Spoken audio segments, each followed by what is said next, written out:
novidade. Nós vivemos numa época de novidades. O nosso celular pode estar até um pouco atrasado, mas tenha certeza que no máximo em 6 meses nós encontramos de 6 em 6 meses algo novo na praça. Computador, celular, ano a ano carros são aprimorados, novidade. Vivemos uma época de constante novidade. As pessoas buscam novidade. Algumas tendo condições financeiras para isso, às vezes nem tendo, mas viciadas na novidade, trocam de celular de 6 em 6 meses. Tamanho é o fascínio pela novidade. Lembra que Paulo fala de Atenas, quando ele vai para lá, que o povo gostava de novidade. Na verdade, Lucas registra isso, falando da experiência de Paulo. O povo gostava de novidade. Ainda é assim. E nós vivemos uma época, então, que o novo atrai. A academia, para você ter o título de doutor, você precisa de uma novidade. Precisa criar algo novo, precisa inventar uma coisa que seja, de fato, interessante e que até então não tenha sido proposta. Algo novo. Uma geração de novidade. As coisas novas atraem. É um velho. Podemos dizer que até mesmo a idade chamada de melhor idade, a terceira idade, a velhice mesmo, ela já não tem muito valor. Até mesmo o respeito que deveria se ter para com a terceira idade, os idosos, já não há. Praticamente, o idoso se tornou alguém insignificante, desprezível, desnecessário. Porque o bom é ser novo, forte, vigoroso e que consiga fazer algo melhor. Um mundo que despreza o velho. Nem o respeito devido tem se dado. Nós vamos entrar hoje na carta de 1 João, primeira epístola de João.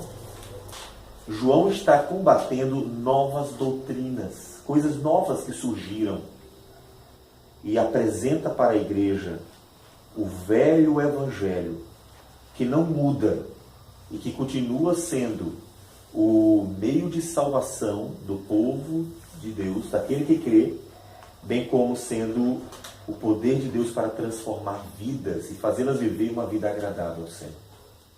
Hoje nós leremos 1 João, capítulo 1, a carta de João, versículo de 1 a 4, que diz assim: o que era desde o princípio, o que temos ouvido, o que temos visto com os nossos próprios olhos, o que contemplamos e as nossas mãos apalparam com respeito ao verbo da vida.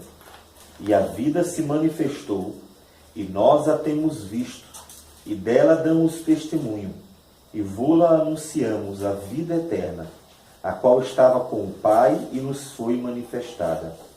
O que temos visto e ouvimos anunciamos também a vós outros, para que vós igualmente mantenhais comunhão conosco.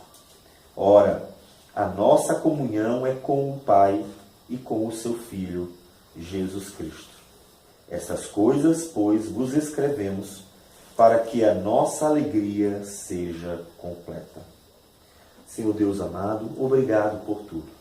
Colocamos diante de Ti a vida de Teu povo, da Tua igreja, pedindo que o Senhor nos dê entendimento para que compreendamos a Tua palavra e ela fale profundamente à nossa vida e, quebrantados pelo Senhor, capacitados pelo Teu Santo Espírito, possamos aplicá-la ao nosso dia a dia.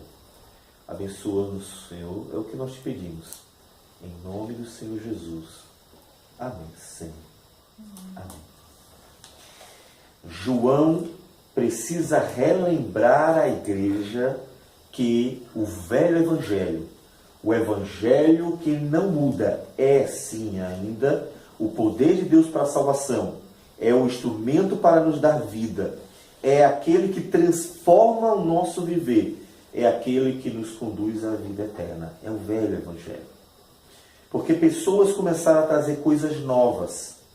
Pessoas que no capítulo 2, versículo de número 18 e 19, ele chama de anticristos e diz que saíram do nosso meio porque não eram dos nossos. E saíram para que isso ficasse bem manifesto. Eles estavam trazendo novas doutrinas. Aquilo que depois, no segundo século, ficou conhecido como gnosticismo. Ideias novas que vão ser conhecidas no decorrer da carta. As ideias falavam principalmente que Jesus Cristo não havia vindo em carne, que Jesus Cristo não era o Deus 100% homem, o divino e humano, que Jesus Cristo não era aquilo que foi ensinado para nós pelos evangelhos, que Jesus Cristo era algo diferente daquilo que nós aprendemos, que falava que os pecados não interfeririam na nossa relação com Deus e, consequentemente, na vida eterna, que não interfeririam na nossa comunhão com Deus, nem impediriam de nós termos a vida eterna, que não havia problema com o pecado, e terminaram assim incentivando uma vida antinomiana, ou seja, uma vida que a lei não tinha importância, os mandamentos não tinham importância, que a graça parecia ser uma anulação dos mandamentos, que viver com Deus era uma coisa meramente espiritual e não tinha a ver com a vida de uma forma integral. E assim terminaram levando a igreja a problemas de intriga, divisões, porque estavam trazendo novas coisas que iam contra as velhas, contra o velho evangelho. A igreja estava em crise. As igrejas da Ásia, pelas quais o João estava responsável, provavelmente, como diz Eusébio de Cesareia, ele se encontrava em Éfeso quando escreveu para estas igrejas que faziam parte daquele conjunto, provavelmente, de Apocalipse. Apocalipse fala das 7 igrejas da Ásia Menor. Igrejas estavam em crise por causa de novas coisas. Não é diferente em nossos dias. Observe que o número de denominações que tem surgido fruto de novidades, novos apóstolos, novos bispos, até anjos aparecem por aí, e novas doutrinas, ensinos, novas formas de ser cheio do Espírito Santo, novas formas de manifestar uma vida cheia do Espírito de Deus, novas formas de se comportar, novas formas de adorar, tudo novo. A igreja está em crise hoje também, numa dimensão até bem maior, porque aqui eram 7 igrejas, em Apocalipse aparecem 7 igrejas da Ásia, talvez as mesmas da carta de João, talvez outras mais, e estas igrejas estavam em crise, e era um número, mas era um número menor, mais reduzido. Hoje nós temos um país com um evangelicalismo em crise, onde o velho evangelho está completamente escanteado, colocado de lado, porque o velho não tem valor na nossa geração. O bom é ser novo, mas o que a igreja precisa é do velho evangelho. Então observe que a preocupação de João com trazer a igreja a firmeza, revitalizar a igreja, fortalecer a igreja, amadurecer a igreja e fazê-la crescer saudável, essa preocupação de João com a vida da igreja não traz para a igreja uma série de programações novas, coisinhas agradáveis ao povo, eventos e coisas dessa natureza. Hoje, para se encher uma denominação, se faz um monte de programações agradáveis à vista, atraindo pecadores que provavelmente não estarão se sentindo dispostos ou nem mesmo compreenderão a necessidade de crerem e em Cristo serem transformados pelo poder da palavra e do Espírito, atraindo, portanto, pessoas que, como joio, irão apenas estar enchendo o lugar, porque foram atraídas pelo novo. Novas programações, novos eventos. Vi nesse curso de cristão, não apenas como pastor, uma série de cruzadas evangelísticas, cada uma trazia uma novidade. vi uma série de movimentos, danças em culto, coreografia, coisas novas que surgiram no decorrer dos anos. Novidade. Cada vez que traziam novidade, enchia a igreja. As pessoas iam para lá. As pessoas participavam. Estádios sendo enchidos. Ginásios sendo enchidos. Porque havia uma coisa nova.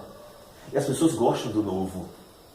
Depois de 1, 2, 3, 4, 5 anos, elas não estão mais na igreja. Porque elas se depararam com o velho. E se em algum momento outras estão ainda conseguindo prendê-las, é porque conseguem fazer algo novo todos os dias. E não porque o velho evangelho as conquistou, as alcançou e de fato as ligou a Cristo, a ponto de elas não conseguirem se ver em outro lugar, a não ser na presença de Jesus Cristo. O velho. A solução para o crescimento de uma igreja não é algo novo. Não são novas coisas, é algo velho. A solução para o amadurecimento da igreja não são novas programações. É o velho evangelho do Senhor Jesus. E é esse velho evangelho do Senhor Jesus que o apóstolo João vai apresentar para a igreja. Lembrar a igreja. Lembrem deste velho evangelho.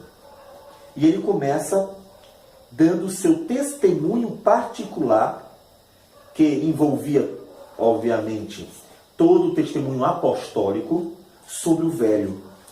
O que era desde o princípio, o que temos ouvido, o que temos visto com os nossos próprios olhos, o que contemplamos e as nossas mãos apalparam com respeito ao verbo da vida.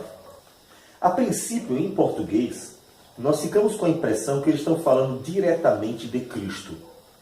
Só que acontece um problema, é que o pronome relativo, que está aqui no início, esse o que, não está no masculino. Está num outro gênero que existe em grego, chamado de neutro. Assim como a palavra evangelho é neutro.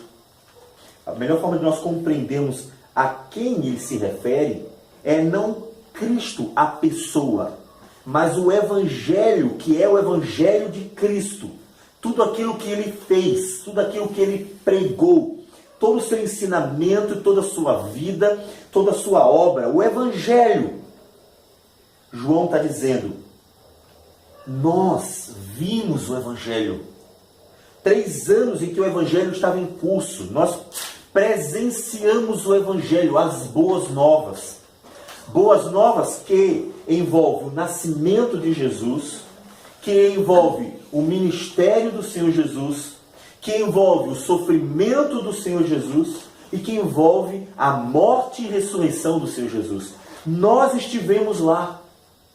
O evangelho que dá vida, nós somos testemunhas. Como é que esses caras que começam a trazer novidade, que começam a dizer que são portadores de um conhecimento especial, novo, que nenhum de nós tem, se sentem na autoridade de atrair as pessoas como se fossem fiéis mensageiros do Senhor Jesus, quando não estiveram presentes, não testemunharam, não viram, não ouviram, não contemplaram nem apalparam o Evangelho, o ministério de Cristo e o próprio Cristo.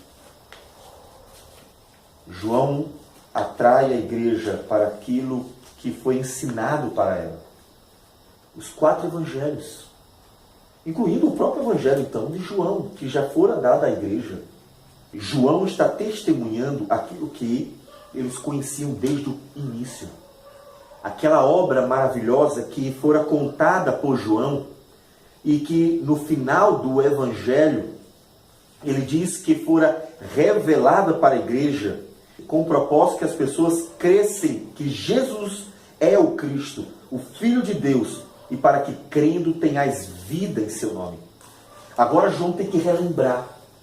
João escreveu o evangelho dizendo que tudo que ele registrou com testemunha foi para que as pessoas crescem que Jesus Cristo era o Filho de Deus e tivessem vida. Agora ele tem que relembrar a igreja que está sendo ameaçada, tentada a ir para algo novo, que é aquele velho evangelho, que era o instrumento, que foi o meio pelo qual aquelas pessoas que creram receberam vida. Vida no nome do Senhor. É importante que João, quando escreve, dizendo que ouviu, viu, contemplou e apalpou, ele usa um tempo grego que não existe em português, chamado de perfeito, que é diferente do nosso perfeito, que significa mais ou menos o seguinte: aquilo que eu vi no passado e até hoje está bem vivo na minha vida, porque as implicações daquilo que eu vi estão presentes diante de mim. Não só não esqueci do que eu ouvi, vi, contemplei e apalpei, mas também as implicações daquilo que eu presenciei, que eu ouvi, que eu apalpei, a nova vida que ele alcançou por meio daquilo que ele agora é testemunha, estava muito presente na vida dele. Ele não apenas viu, ele viu, e aquilo que ele viu estava guardado no seu coração, e os efeitos daquilo que ele viu estavam muito bem presente, real, vivo na sua vida. Como alguém poderia dizer que esse evangelho não era verdadeiro? Depois de ele ter visto e ter desfrutado de todas as implicações daquilo que ele viu, a nova vida que ele alcançou por meio de Cristo Jesus, que o tornou apóstolo, testemunha do Senhor Jesus de todo o evangelho. Ele era uma testemunha marcada pela vida que o evangelho trouxe para ele. Ele tem que chamar a igreja para isso. Irmãos, lembra do evangelho? Todas as vezes que alguém, uma igreja, você, seu filho, sua família, alguém, seja quem for, algum cristão, começar a se desviar do caminho do Senhor, começar a falar o que não deve, fazer o que não deve, se afastar, a esfriar, não ter mais uma vida intensa com Deus, qualquer coisa que você perceba que aponta para a ideia de alguém que não está vivendo uma vida com Deus, que não está andando com Deus, se afastando de Deus, o que fazer? O que fazer para que essa pessoa, então, volte a uma vida com o Senhor, intensa, profunda, uma vida que realmente vai estar marcada pela presença de Deus e por uma comunhão com Deus, por frutos de quem conhece a Deus. Não leve algo novo para ela. Não faça um jantar alegre, uma programação divertida, um passeio animado. Não dê a ela presentes. O que essa pessoa precisa não é de algo novo, que faz ela ficar bem alegre com você, bem animada, mas que jamais poderá convencê-la do pecado, da justiça e do juízo. Jamais poderá mostrar que ela precisa de Cristo e que, estando longe dos pés do Senhor Jesus, ela precisa urgentemente se prostrar de novo diante dele. A única coisa que vai fazer com que essa pessoa a viver intensamente com Cristo outra vez é o Evangelho. Seja você ou qualquer outra pessoa, é o Evangelho. Apresente o Evangelho para ela. O Evangelho é a velha mensagem que dá vida aos pecadores. Como Paulo disse em Romanos 1,16, eu não me envergonho do Evangelho. Eu não me envergonho deste Evangelho velho. Eu não me envergonho deste Evangelho que fala de um homem que morreu na cruz, o Filho de Deus. Eu não me envergonho do Evangelho que fala de um Deus que é misericordioso e também justo e que nos chama a uma vida tantas vezes marcada por humilhação e perseguição por causa do mundo que odeia a Deus e, consequentemente, aqueles que amam a Deus. Não me envergonho desse Evangelho. E ele diz, eu não me envergonho desse Evangelho porque é o poder de Deus para a salvação de todo aquele que crê. O que as pessoas da nossa geração precisam não é de algo novo. não é de programações novas e divertidas, alegres e animadas. O que elas precisam é do velho evangelho. E é por causa da falta do velho evangelho que há tantos problemas no meio do evangelicalismo, das igrejas chamadas de evangélicas em nosso país. Então, leve essa pessoa para o evangelho, mostre para ela Cristo. E este crucificado, morto e ressurreto. Mostre para elas o que Jesus fez. O Jesus que nasceu, viveu entre nós, sofreu por nós, morreu em nosso lugar e ressuscitou, porque a morte não poderia vencê-lo. Mostre. Porque somente este evangelho transforma o desanimado em animado, o apático em alguém cheio de vida, o pecador displicente em alguém que busca santidade, alguém que vive uma religiosidade em alguém que vai viver cheio do Espírito Santo. Só o evangelho. Versículo 2 ele diz: e a vida se manifestou, e nós a temos visto, e dela damos testemunho, e vô-lo anunciamos, a vida eterna, a qual estava com o Pai e nos foi manifesta. A vida é Cristo. Só Cristo tem poder, por meio da palavra e do seu Santo Espírito, em dar vida a uma pessoa. Fazer alguém infeliz se sentir feliz no meio do sofrimento. Fazer alguém descontente se sentir contente com o pão duro. Fazer alguém que sempre está reclamando da vida em alguém que louva e agradece a Deus em toda e qualquer situação. Fazer alguém que se sente solitário em alguém que é preenchido e se sente plenamente acompanhado, porque Deus está com ele. Fazer alguém que não tem esperança sentir cheio de esperança de vida eterna. Só o Evangelho, pelo Espírito de Deus, pode fazer isso. E João está atraindo a igreja novamente para isso. Amados irmãos, a vida está em Cristo. Não deixe que novidades afastem vocês de Cristo. A vida está em Cristo. Você quer ter vida? Você quer se sentir feliz? Você quer se sentir bem?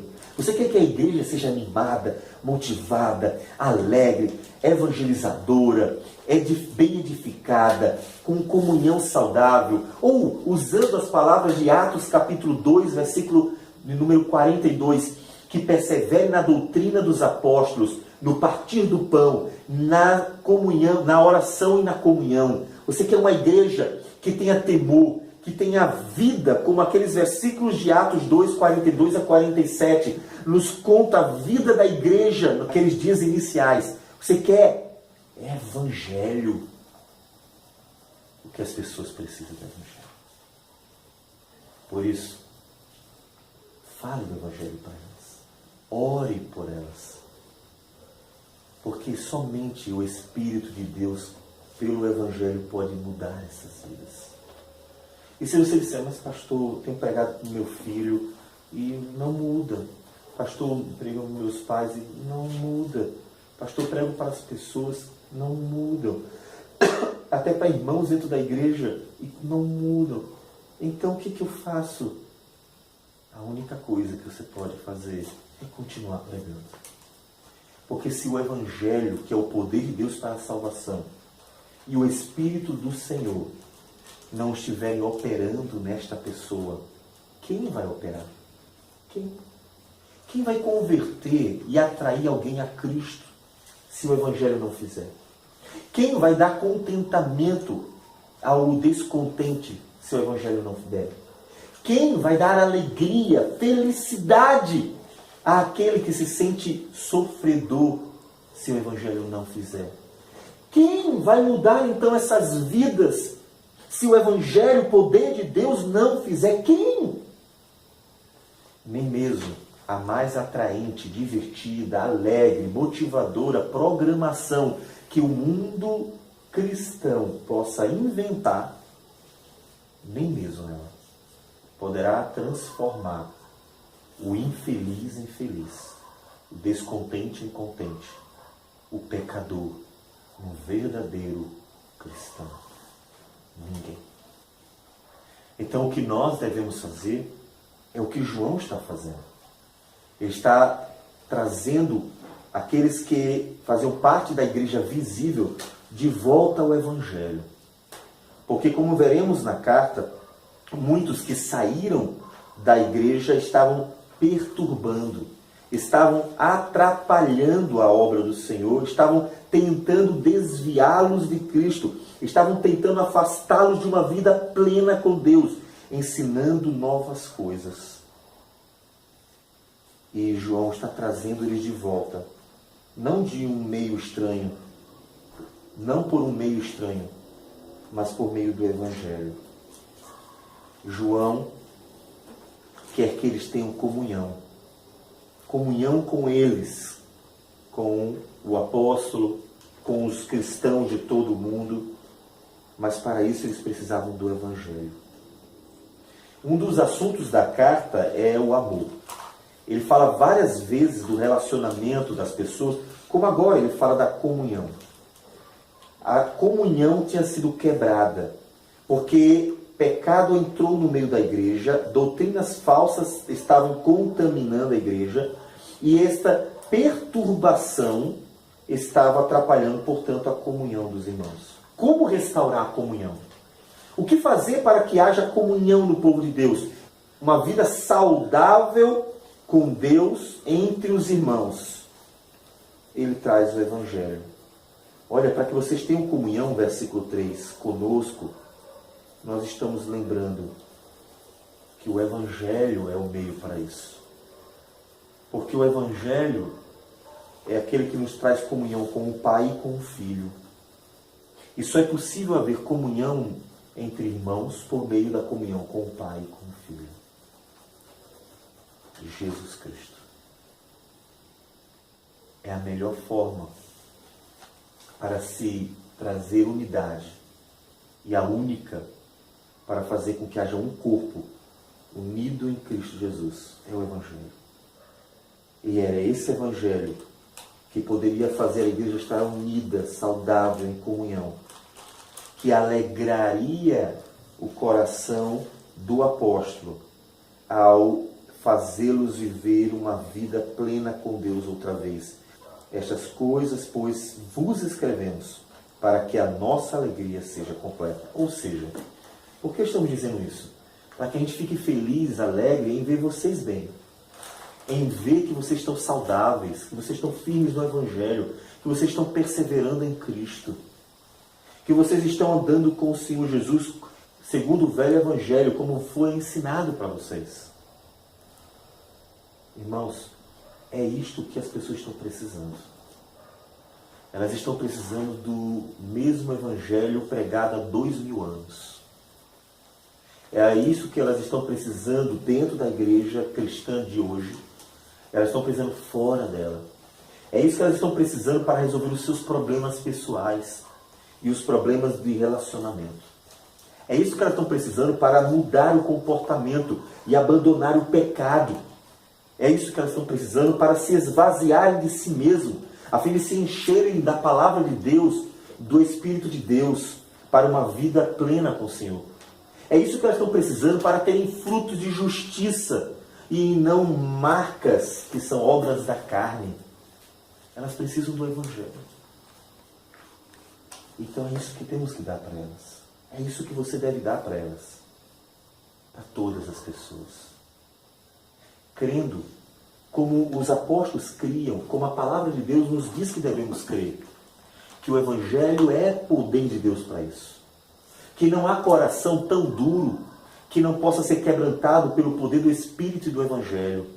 Então dê o Evangelho. Não duvide. Ele é o poder de Deus para mudar vidas. Como nós vamos ter aqui em Ana Rec uma futura igreja presbiteriana saudável, cheia de vidas que foram transformadas pelo poder de Cristo Jesus? Como? Pregando o Evangelho. Não precisamos fazer novidades. Basta pregar o Evangelho. Vivendo a vontade de Deus de forma agradável. Agora, além de pregar o Evangelho, Nós devemos ser fiéis testemunhas. E agora eu não me refiro a falar o Evangelho, mas a mostrar que ele mudou a tua vida. Porque quando o apóstolo João disse que ele ouviu, viu, apalpou, ele está se referindo a algo que marcou a vida dele. Inclusive, quando ele usa a palavra contemplar, que poderíamos estranhar, para que ele precisa falar de ver duas vezes? Nós vimos e contemplamos. Ele usa dois verbos que se referem a o ver. É que esse contemplar, em João, tanto no Evangelho como nas cartas, aponta para a ideia de ter visto e entendido. Porque muita gente viu Jesus, mas poucos entenderam quem ele era. Muita gente viu milagres, mas poucos entenderam para que apontava. Ele está dizendo que ele não apenas viu com os próprios olhos, como ele fala, como qualquer pessoa vê, como qualquer pessoa daquela época viu, mas ele conseguiu entender, ele contemplou aquilo que Jesus estava fazendo, entendendo o que Cristo estava fazendo para a glória de Deus. Então, mostre para as pessoas não apenas o Evangelho que você ouviu falar, mas o Evangelho que transformou a sua vida. Como ele está contando para a igreja, com autoridade, que além de ter sido testemunha de todos os eventos que o Evangelho narram para nós, mas ele está contando como alguém que teve esta experiência da transformação da vida, do impacto que o Evangelho causou e causa naqueles que creem. Para alcançar vidas, devemos falar daquele Evangelho que nos alcançou. Não só de ouvir falar, mas porque nossos olhos viram. Como disse Jó, ou seja, de experiência. De ter a nossa vida marcada. A sua vida impactada pelo Evangelho. Aquele que queria viver para si mesmo já não vive mais. Lembra do que Paulo diz em Gálatas 2:20? Já não vivo mais eu, mas Cristo vive em mim. E este viver que agora tenho na carne, vivo pela fé no Filho de Deus. Aquele que se entregou por mim. É este o testemunho que as pessoas também precisam ouvir. O testemunho de alguém que tem na sua vida o exemplo para dar do poder transformador do Evangelho. Que nos justifica, que nos traz paz com Deus, que nos alegra o coração com a esperança da vida eterna, que nos faz sentir amados porque Jesus nos amou na cruz do Calvário e que mudou a nossa forma de ver o mundo, ver a si mesmo e viver a vida. Uma forma de viver diferente. É essa a evangelização que as pessoas deste bairro devem receber. É este Evangelho que tem poder para mudar vidas e santificar igrejas e aperfeiçoar famílias e amadurecer vidas. Anuncie esse Evangelho.